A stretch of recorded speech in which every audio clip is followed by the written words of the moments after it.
much, Samba Schutte, for joining me. Samba is an actor and comedian here in Los Angeles, and I'm really excited to talk to you about this topic. Yeah, happy to be here. Thanks for having me. Yeah, so I was born in Mauritania, actually, in west of Africa. And then when I was 2, we moved to Ethiopia, and that's where I was raised. So for me, Ethiopia is home because that's the longest country I've ever lived in. And then Holland, and then America. So it took me 3 countries to come over here. Quite a journey. Yeah. You didn't have anybody here. You came here alone. So tell me about the fear, anxiety, stress, disappointment. What was that emotional journey like for you? Uh, uh, Exhaustion and stress are the 2 words that come to mind. Exhaustion, fear, and stress, actually. Because it's not easy to move to America. You know, it's one of the hardest countries to get into legally. And I wanted to do it the right way. So when I was working in Holland, things were going well for me there as a comedian and actor, but I was working in Dutch, which is my 4th language. And I wanted to work in English, which is my best language, and work in a place where I could express myself fully and be on the largest stages. And so Hollywood was always on my mind. And so I always told myself as a kid growing up, by the age of 27, I'm going to be in LA. And that's what happened in January 2011. The month before I turned 28, I made it to LA. So I held true to that promise. Talk about manifestations. Wow. Yeah. I had one friend here from Ethiopia that I hadn't seen in 12 years, 13 years, 14 years. And he happened to be living in LA. So I knew at least I have one person. My family won't be with me, but at least I have a friend if anything ever goes wrong. The first ordeal is getting the visa. You can't come here without a visa. Students need a student visa. Tourists need a tourist visa. When you want to work here, you need a work visa. And the only visa I could qualify for as an actor and a comedian was a visa called the O1 visa, which has an awesome name. It's called the Visa for Aliens of Extraordinary Ability. Love it. It's a real name immigration gave to this visa. And basically what it is you have to prove that you are extraordinary at your talent in your home country before coming to America. So I had to go about proving that I was the Tom Cruise of Holland. You run a marathon, then finally you come to this country and you think, okay, things can finally begin. And you realize the race has only started. So you're already a few steps behind because you're exhausted. And you come to this country and then you have to deal with, just to set up your basic life, opening a bank account, getting a social security card, rent. So America was the first time I encountered credit score. Didn't know what that was. Basically, you have to get a credit card and be in debt and show that you can pay your money back to be able to qualify for a place to live, a car, anything you want to buy. Basically, you need to prove that you're in debt. Just getting used to all that, setting up my life here, not excluding the whole fact that I'm in a strange city, millions of people here I don't know, a business I'm not very familiar with, and I've got this one friend I can rely on, but otherwise I'm on my own to navigate this huge city and market. When you come to this country as an immigrant, you don't fit in. Certain cultural things you have to get used to. You have an accent. Like I had to work on getting an American accent. Before that, I had a weird Dutch, transatlantic, weird Britishy, African-y mixed accent. And so I had to, immediately you're singled out, not only with casting offices, or when you're interacting with someone at the bank or whatever, but you're singled out and you don't fit in a box. You don't fit in the box of, Black or Asian or Hispanic, or especially for me, because I'm mixed race. I had to put other, but I'm also Caucasian, but I can't put Caucasian because I don't look Caucasian, and I can't put Black because I don't look Black. So it was this whole thing of where do I fit in, and on top of that, the country you realize has its race issues. I was doing stand-up comedy when I moved here, and I was doing a show, and I had mentioned I was from Africa and all that stuff, that I grew up there, and some people in the crowd were doing monkey chants and stuff, and I was like, oh, okay, this still happens here. I mean, the racism happens in Holland too, and in other countries, but it was just kind of like, okay, yeah, here the distinguishment between black and white is very, very obvious. Especially now what you're realizing with the Black Lives Matter movement. Identity is very important to Americans because their history is so complicated. Yes, and I'm going to talk to you. I'm going to interrupt you real quick and ask you about that identity. So I've spoken to other people before too, and I want to get your thoughts on that when we talk about identity, because there's a reference of being Black, African American, and then just African. How do you Yeah. identify? What are your thoughts on that? So I would say I'm African because I was born and raised in Africa. I'm not African American because I'm not from here and I'm not a citizen. I'm Black because that's the color of my skin. That's the culture I identify with.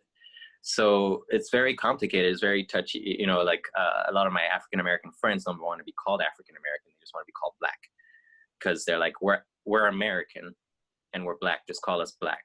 Don't call us African American. That was our history. Yes, our ancestors came from Africa and moved here, but that's an old identity. That's not who I am. And it's so funny because to me, America is super unique because as soon as you start a conversation with someone, you meet someone on the street, you're like, oh, where are you from? Oh, my father's half Navajo, and my cousin from Ireland and Germany, and then so everyone here is a melting pot of different races and cultures and identities. Really, if you think about it, America is a country of immigrants. And you're talking about the emotional journey of an immigrant, and I mentioned stress. It's a huge part of, I feel, an immigrant's life here because on top of wanting to keep your visa, because you have to keep renewing it until you can get a permanent residency or a citizenship.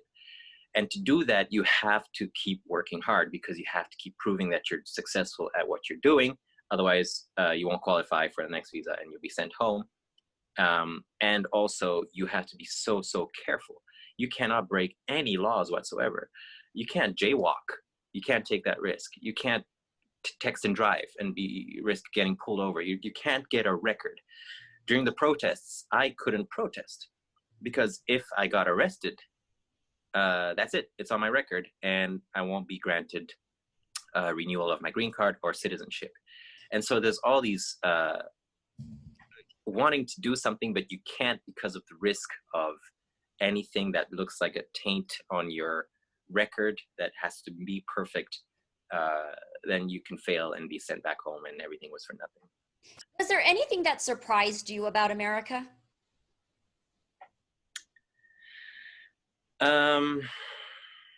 That's a tough question because America is the most famous country in the world. Everyone knows the American flag. Everyone knows the American anthem because it's been in all our media, in our movies, in our TV shows. Everyone knows America or what it stands for. And so coming here, you already have a good idea of what you can expect in terms of how people speak or certain stereotypes that are unfortunately, that some people are not as aware of the rest of the world as you would want them to be. I literally got the question when I said I grew up in Africa, if I lived in trees and if I would ride an elephant to school and, just those kind of things where you're like, no. But that's because America is so isolated. Access to information, education, exposure to other cultures and countries is very limited. The biggest surprise for me was coming to America and like walking down the streets of Hollywood and seeing all the homeless people and just being so shocked at this country that is marketed as being the richest, the best, the greatest, having such a problem with the poverty and the structure of taking care of the less fortunate. And it was interesting in my situation specifically because I didn't make much money until I booked a TV show last year. And when you don't have much money, you're almost punished by the system here. I mean, if your bank account drops below a certain amount, you pay a fee, you pay a fine. Whereas once you start making more money, you suddenly get all these things for free. Rewards members, this, that, the plus, the benefits, this. And it doesn't make sense that you reward the rich, but you punish the poor. Right. It's backwards for me compared to other countries where Holland has a very, very low homeless problem because they have structures in place to take care of people, house them, give them the mental help they need, and get them back into society. Quick, you And, played sure. Cal Penn's Sunnyside on NBC. I enjoyed the show and I loved your character. For Thank you. what was important? What did you want to bring out of this character because of the fact that he was also Ethiopian? So it's interesting because when I got the breakdown for the audition, it was a Somalian character first. And I went in and I was very honest with the casting director, Alison Jones. I said, listen, I'm not Somalian. I grew up in Ethiopia. I identify as Ethiopian. I'm just going to do this character as an Ethiopian because they wanted a slight accent. So I did it, and they're like, wow, we like what you did. We're going to tell Mike Schur, the executive producer, and Matt Murray, the creator, and we'll call you back. And so they called me back, and I did the Ethiopian thing again, and they were like fascinated with my story, to the point that I booked the job. And then they changed the character to Ethiopian because for them, they wanted authentic immigrants, and they wanted authentic immigrant experiences. And the fact that I was an Ethiopian or identify as Ethiopian, and then came here as an immigrant and worked, had a good life back home, but in America I had to start from scratch and zero. Like my character was a doctor back home, very successful doctor, but had to work as a taxi driver here until he got his green card. So that was so beautiful for me that I was playing a character I could very much identify with. And also to be the first Ethiopian character on an American sitcom was for me such a huge honor for me, for the community, and just to be able to show people this culture. Because, when you say Ethiopia to Americans, they immediately think of the flies and the hungry babies. And unfortunately, yes, that happened in the 80s, but we're such an advanced country now. And so it was just nice to show that, get rid of the stereotypes, break them, and actually portray somebody I could see myself as, and hopefully a lot of immigrants could recognize themselves in too. So that was a blessing. No, it was beautifully executed. I loved your character on the show. Really, really. Thank you. Samba, for people that may be going through mental stress or some type of dealing with different emotions while they're here, what advice would you give them having gone through your journey? Hang in there. Unfortunately, I've seen a lot of friends leave after a couple of years because it was too much to handle. And it's tough. It's the hardest thing you do, move to a new country and try to be successful in there. But I would say just hang in there and just trust that you're here for a reason. Trust that you have something to offer, and trust that you are enough. Don't let outside voices determine who you are or what box you fit in. You're here because you're unique, you're different. Embrace that, and that'll attract the right things to you. That's what I've learned is patience, faith, a lot of faith, and just don't change who you are, because we're so tempted to do that, to fit in, and then you get rid of all the qualities that make you so beautiful and rich and diverse and magnetic. And people are demanding authenticity now. People are demanding representation. And so I think now more than ever is a great time to be diverse, to be an immigrant, to be someone from the outside who can be authentic in the characters and the opportunities and the things that people are going to be offering. Well, I'm glad you're bringing it up because, it's hard being an immigrant. But, at the end of the day, it was my choice to move here. A lot of people didn't have a choice. It was my choice. And so I carry the responsibility and what comes with it. And I'm so grateful because this is a country where I'm having my career. I met my wife. I'm living, trying to be the best life, the best person I can be here. And so that's what America is good for, is it allows you to be the best that you can be.